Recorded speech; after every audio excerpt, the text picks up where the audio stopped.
Queridos irmãos e irmãs em Cristo Jesus, neste 29º domingo do tempo comum, a palavra de Deus nos recorda, primeiramente, na carta aos Hebreus, do sacerdócio de nosso Senhor Jesus Cristo.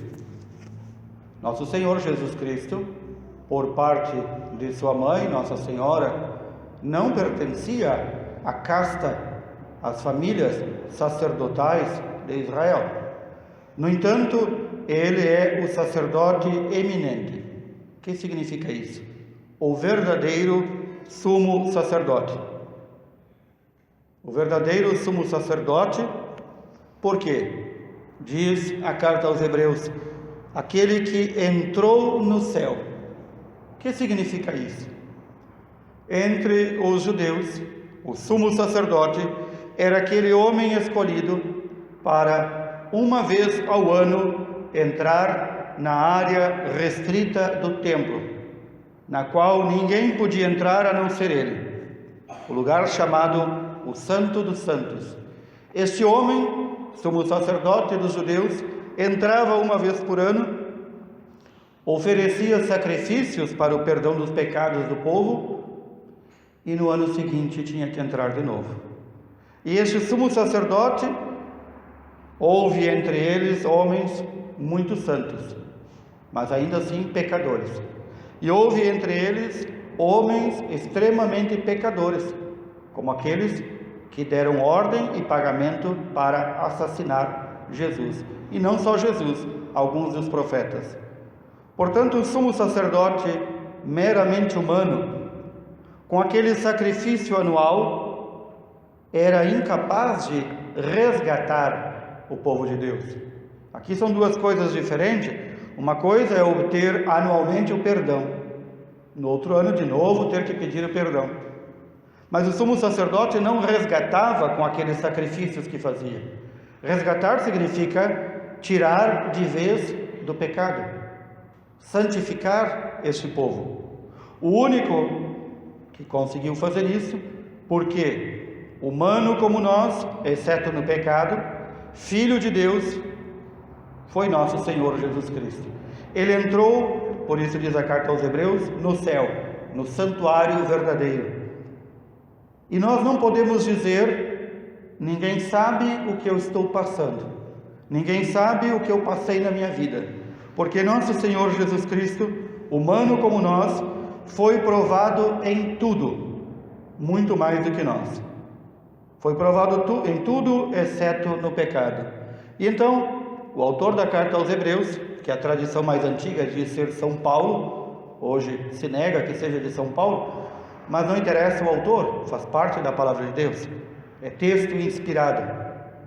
O autor diz que, por isso, por nós termos um sumo sacerdote eminente, um sumo sacerdote que não precisa refazer este sacrifício todos os anos, e que nos resgatou de uma vez para sempre, por isso, e por ele ter sofrido tudo o que sofreu, ter sido provado em tudo o que foi provado, este sumo sacerdote, dele e nele nós podemos e devemos nos aproximar com toda confiança, para então podermos chegar diante do trono de Deus e alcançarmos misericórdia, e as graças necessárias, os auxílios de Deus no momento oportuno.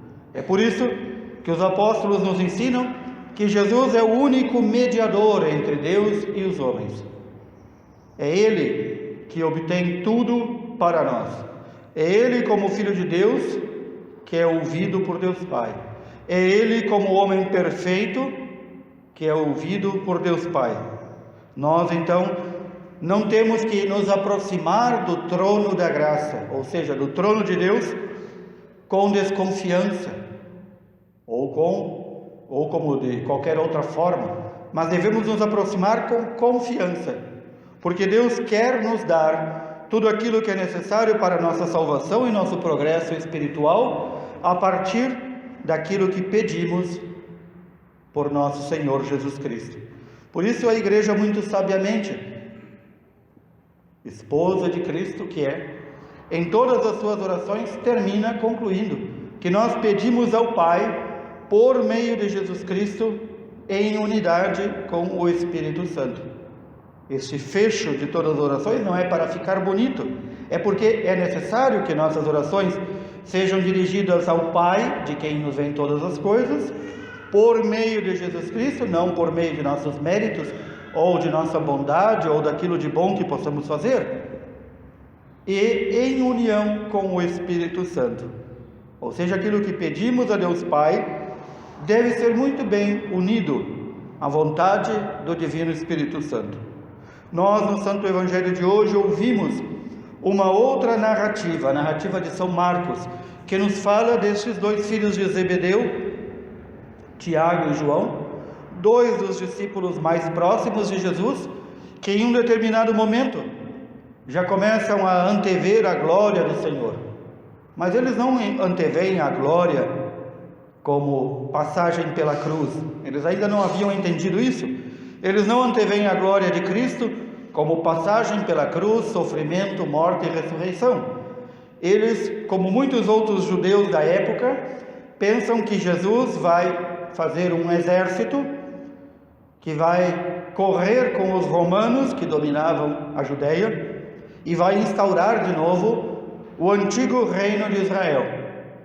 E eles, como muitos de nós, vão a Jesus e pedem coisas para eles.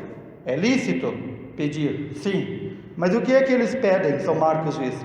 Eles pedem poder, eles pedem glória, eles pedem que sejam exaltados. O que nos diz São Marcos? Que eles se aproximaram de Jesus e pediram: Senhor, quando tu entrar na tua glória, ou seja, quando tu instaurar o reino de Israel, coloca a mim à tua direita e o meu irmão à tua esquerda, ou seja, para nós mandarmos contigo, para nós termos poder contigo. Um outro evangelista narra que também a mãe deles foi pedir isso a Jesus. Vejam, a sede do poder, a sede de ser exaltado, a sede de ser honrado, que é tão comum em nós, seres humanos.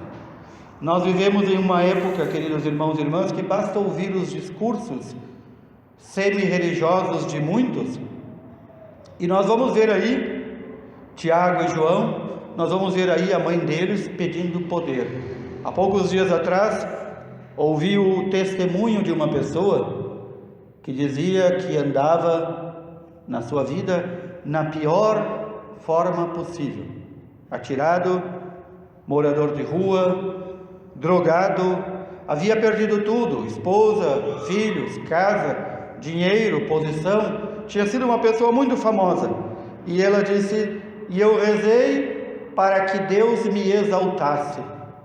Vejam, aí está Tiago e João, aí está a mãe deles pedindo que Deus nos exalte, que Deus me dê as riquezas de volta, que Deus me dê a saúde para apenas gozar a vida. Aí está Tiago e João, aí está a mãe deles, e muitos de nós que ainda pedem coisas apenas para si mesmos. Por isso a oração confiante que devemos elevar ao trono da graça, onde se senta o Pai, deve ter duplo aspecto. Sim, nós devemos pedir por nós, mas não para que Deus nos exalte, não para que Deus nos engrandeça, não para que Deus nos dê o poder. Devemos pedir, sim, que nós cresçamos na graça de Deus, que nós sejamos fiéis ao amor de Deus. Essas são as primeiras orações que devemos fazer por nós. Tudo o demais decorre disso. E devemos também, como tem um duplo aspecto a oração, rezar por todos os demais.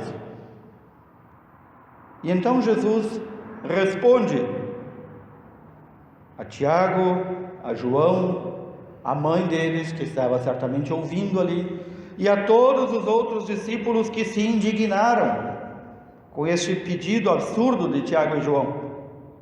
Jesus responde: vós sabeis que os chefes das nações as oprimem e os grandes as tiranizam, mas entre vós não deve ser assim, porque o que quiser ser maior no reino de Deus deve ser aquele que serve a todos. O Santo Padre, o Papa, a quem chamamos com o título belo Santo Padre, o título mais belo dele é servo dos servos de Deus. Quem são os servos de Deus? Todos nós.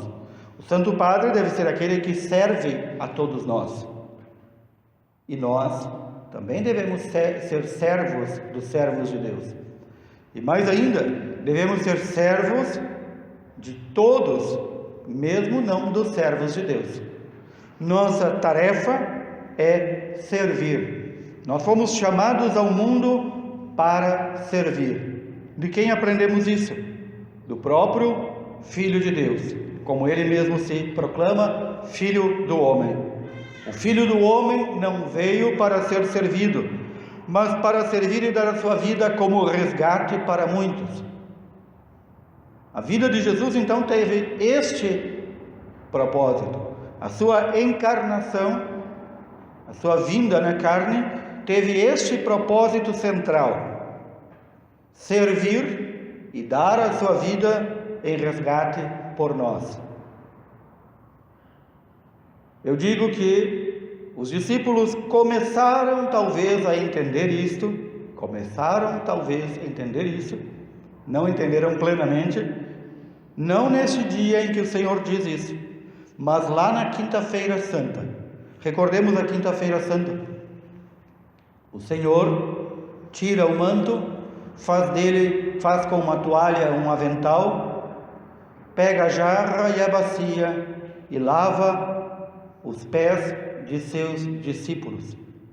Ele, Deus e Senhor, lava os pés daqueles que lhe são inferiores. E o que ele diz? Isto que eu vos fiz, vós deveis fazer aos outros. Este símbolo, que para a cultura antiga era muito forte. Na cultura antiga, quando as pessoas tinham muitos escravos e servos, o servo mais desqualificado, aquele que pouco valia, tinha uma única função: limpar as sujeiras dos banheiros e lavar os pés daqueles que chegavam na casa. E Jesus então se coloca como este servo mais humilde, mais desqualificado. E ele nos chama a fazermos isso. Primeiramente na igreja. É na igreja em que nós devemos mostrar que nós servimos. Depois, no mundo, para que o mundo que não crê no serviço, que não crê que é possível um trabalho desinteressado por amor, possa crer no amor.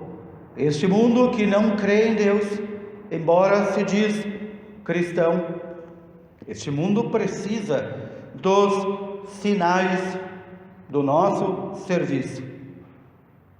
Quero recordar neste dia de hoje, em que celebramos também a memória de Santo Inácio de Antioquia, no início da igreja, um destes grandes santos bispos que a igreja já teve.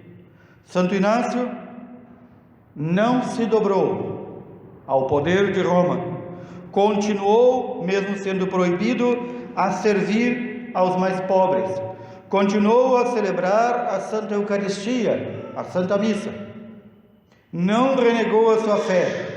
Santo Inácio, já um homem velho, teve suas mãos amarradas e foi arrastado de Antioquia até Roma, para, com isso, passar vergonha pelo caminho. Isso não foi vergonha, foi o triunfo da fé, porque em cada lugar que Santo Inácio de Antioquia era arrastado para ser levado ao martírio, as comunidades, o povo das paróquias, saía às ruas para ver o testemunho deste santo homem.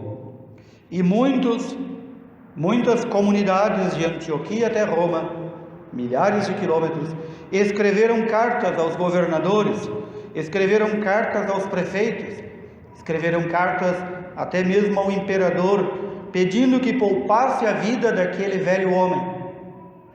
E Santo Inácio, comovido, escreve uma carta que nós temos até hoje, em que ele escreve às comunidades e diz assim: meus irmãos, não me tirem esta glória de me tornar um mártir, de me tornar um testemunho. Esse é o sentido da palavra mártir. Eu sei que ao chegar em Roma, eu serei levado ao circo e lá serei triturado pela boca dos leões.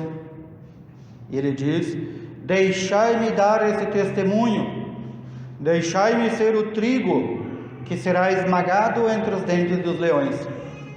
E assim aconteceu. Notem que beleza, ele não quis dar o testemunho para se exaltar, mas ele quis dar o testemunho, como todo mártir, para exaltar a Cristo, para dizer: a nossa fé é verdadeira. A nossa religião fundada por Cristo é verdadeira, é tão verdadeira que eu não a renego e dou a minha vida porque creio que ela é verdadeira. O amor aos pobres e aos desvalidos que nós devemos ter, o serviço que nós devemos a eles, é tão verdadeiro que eu dou minha vida por eles. Notem que a palavra de Deus, na primeira leitura, na profecia do profeta Isaías, capítulo 53, ele está falando do servo sofredor, ele está falando séculos e séculos antes da vinda de Cristo, daquele que deve ser conhecido como servo sofredor, daquele que vai cumprir perfeitamente a vontade de Deus e por esta vida de sofrimento alcançará para nós luz e ciência perfeita.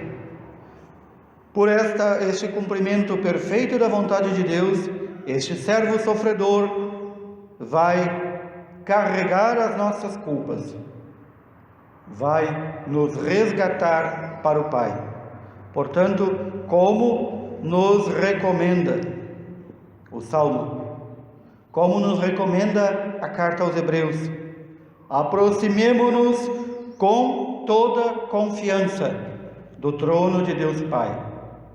Que nossas orações estejam em perfeita unidade com o Espírito Santo. Peçamos ao Espírito Santo que nos inspire o que devemos pedir, como devemos servir, como devemos amar a Deus sobre todas as coisas e ao próximo como a nós mesmos. E não esqueçamos o que nos diz o Senhor: entre nós não deve haver senhores, nem ditadores, nem tiranos, nem opressores. Entre nós deve haver servidores. Para concluir, poucos dias atrás o Santo Padre abriu com uma Santa Missa o Sínodo de 2023. Hoje, em nossa diocese, em Bagé e em muitas dioceses do mundo, na Santa Missa das 10 horas, na Catedral, aqui em nossa diocese, também está sendo aberto o Sínodo.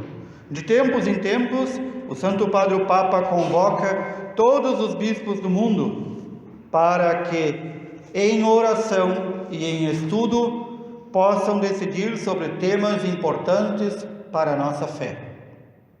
O Sínodo e os sínodos que já foram convocados não são para mudar a nossa fé. A nossa fé não pode ser mudada, a Igreja não tem poder para mudar. Mas trata-se de mais de questões práticas, de como viver e adaptar a nossa pregação e a nossa fé ao mundo em que vivemos, fazer com que ela seja mais difundida e conhecida. E então o Santo Padre, o Papa Francisco, este ano, teve a inspiração que esse sínodo dos bispos não deveria ser só dos bispos, vai se chamar igual Sínodo dos Bispos, porque são os bispos com o Santo Padre que decidem as coisas.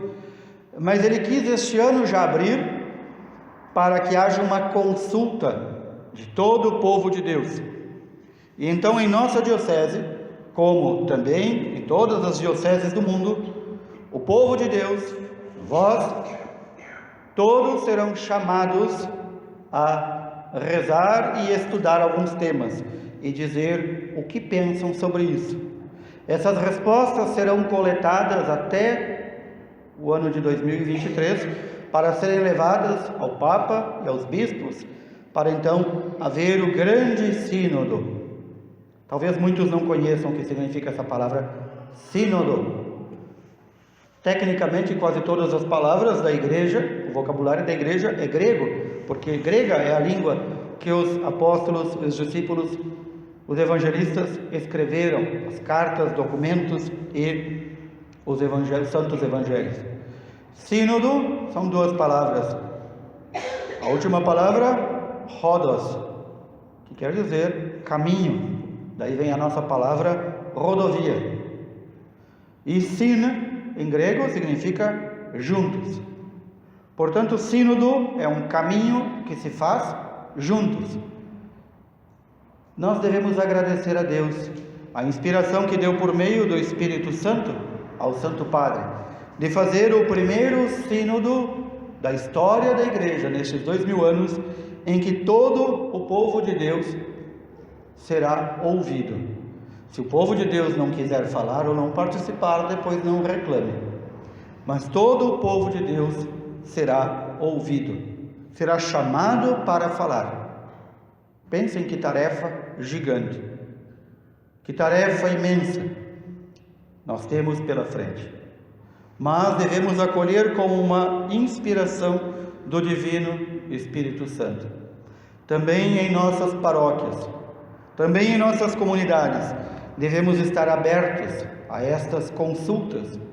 Devemos sim dar o nosso parecer, a nossa opinião, porque a igreja é feita aqui na terra de todos nós. Não é o padre, não é o bispo e não é o papa que são donos da igreja, nem o povo é dono da igreja. O único dono e senhor da igreja é nosso Senhor Jesus Cristo. Nós da igreja somos chamados a ser servidores. A grande competição que deveria haver entre nós é quem serve mais. Essa deveria ser a verdadeira competição. Nós vemos tristemente que nas igrejas, graças a Deus nós não temos aqui isso na nossa matriz, na nossa paróquia, mas nós vemos tristemente em muitas igrejas que as pessoas lutam por poder. Às vezes elas mesmas se denominam o chefe, a chefa de um determinado apostolado ou grupo, e quando são trocados, ficam de beiço arrastando no chão, ficam magoadinhos. Significa que esta pessoa nunca se pôs a serviço. Para ela é um título, para ela é um poder. Entre nós não deve ser assim. O primeiro servidor de uma paróquia deve ser o seu pároco, que tem que estar disponível e servidor a todos, em todos os momentos, em todos os horários. Eu já escuto nos dias de hoje alguns padres reclamando que não tem tempo para si. Ora, então por que decidiu ser padre? Então, quem te obrigou a ser padre? Se sabe que o padre deve ser o primeiro servidor. Não esqueçamos que os sacerdotes, nós somos também humanos. Também temos cansaço, dor, fome, frio, como todos os demais. Não esqueçamos isso. Mas isso não pode ser impeditivo para que os sacerdotes sejam os primeiros servidores. O sacerdote não pode ser aquele que é servido pela sua comunidade. Isto é o mercenário, o mau pastor. Tempos atrás ouvi de um sacerdote, quero crer que tenha sido como piada de um mau gosto, que ele dizia que missa ele rezava em qualquer lugar, desde que se pagasse. Espero que tenha sido uma piada de muito mau gosto, porque senão esse já comprou o seu ingresso para o inferno. O sacerdote deve ser aquele que serve e deve ser o modelo de servidor para todos. Se nós, nos espelhando em nosso Senhor Jesus Cristo, achamos que não somos capazes de conseguir servir como Ele nos serviu, então temos que encontrar em nossa paróquia, pelo menos em nossos pais e no nosso padre, o modelo de serviço. Se nós não encontrarmos entre nossos pais e entre nosso padre o modelo de serviço, então nós somos muito desgraçados. E se nós queremos que os outros também encontrem modelo de servidor, que eles encontrem em nós, que nós sejamos modelo de servidor para os demais. Que assim o Senhor nos mantenha servos obedientes, servos bons e fiéis ao Senhor. Louvado seja nosso Senhor Jesus Cristo.